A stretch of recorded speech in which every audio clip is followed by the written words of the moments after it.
président des femmes patriotes d'Italie, je tiens à remercier toutes les femmes patriotes qui ont effectué le déplacement. Je tiens aussi à remercier tous ceux qui ont organisé cette manifestation devant l'ONU, qui est impliqué directement dans tout ce qui se passe dans notre pays. Parce que jusqu'à aujourd'hui, moi j'ignore quel est le rôle de l'ONU dans nos nations. Voyant les massacres où l'ONU ne peut pas protéger ces innocents-là, je ne comprends pas vraiment le rôle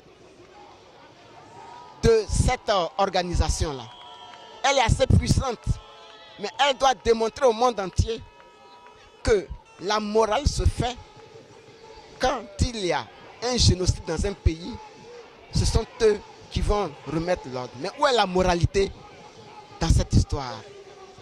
Quand l'ONU se présente dans les pays et qu'on voit les femmes éventrées, on voit des génocides, mais l'ONU encourage des tyrans, l'ONU encourage des assassins, l'ONU encourage des individus mal intentionnés à siéger à la tête des pays.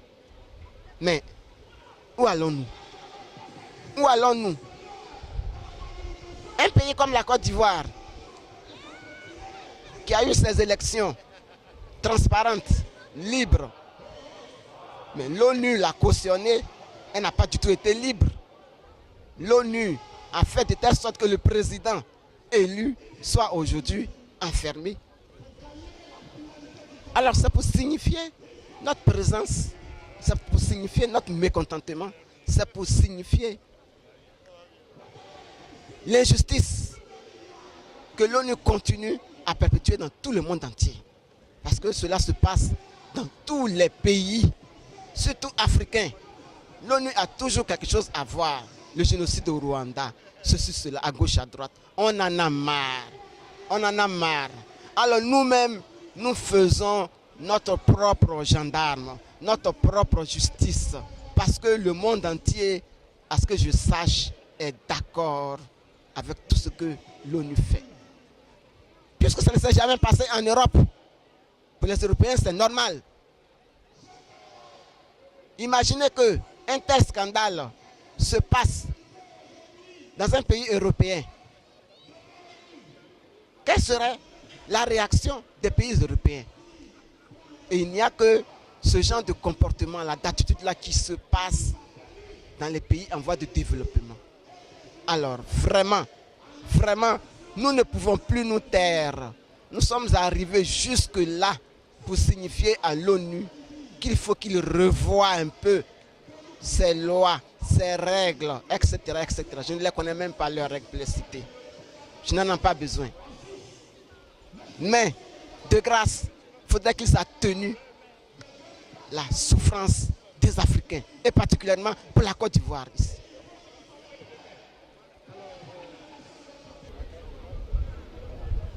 J'aurais souhaité que ce film-là réapparaisse encore entre 20h et 21h pour que tous les Européens assis dans leur salon voient ce qui est en train de se passer. Il y a pire. Il y a une femme qui a eu ses 4 enfants qui ont eu la tête coupée et on lui demandait de regarder. On lui demandait de regarder ses enfants en train d'être décapités. Et ça, c'est le fruit de l'ONU. Ça, c'est le fruit de l'ONU. Alors, moi en tant que mère, moi en tant que femme, ces images-là sont insoutenables. Je n'en peux plus. Et je ne peux plus me taire, je ne peux plus m'abstenir. Et personne sur cette terre ne saurait s'abstenir devant cette cruauté. Alors, moi j'adresse un message à M. François Hollande. Qui ne fasse pas comme ses prédécesseurs. Il est un socialiste. C'est vrai, ils sont tous pareils, c'est des blancs. Qu'il m'excuse. Mais j'ose dire qu'en tant que socialiste, on est quand même humain. J'espère qu'il ira jusqu'au bout, qu'il ira jusqu'au fond pour désamorcer ces tueurs qui sont en Côte d'Ivoire. Parce que la Côte d'Ivoire, jusqu'à preuve du contraire, est un pays est une colonie de la France. Par conséquent, la France ne peut pas dire